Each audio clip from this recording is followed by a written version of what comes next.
Hey guys, in this video, we're gonna go over how to reset the Samsung One Connect box. Okay, you can fix all the issues, no signal, HDMI issues, and power problems. So the first thing I want you to do is go ahead and turn off your TV using the remote control and then unplug the One Connect box's power cable from the wall outlet or power strip.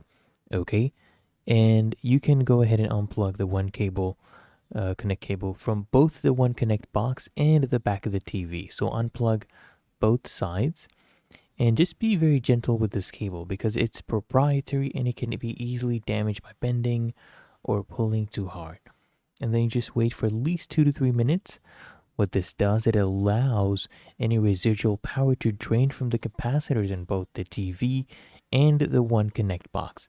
And just wait for 10 to 15 minutes if it's a stubborn issue. And then you just have to plug everything back in and then you can test it out again. It should work, okay?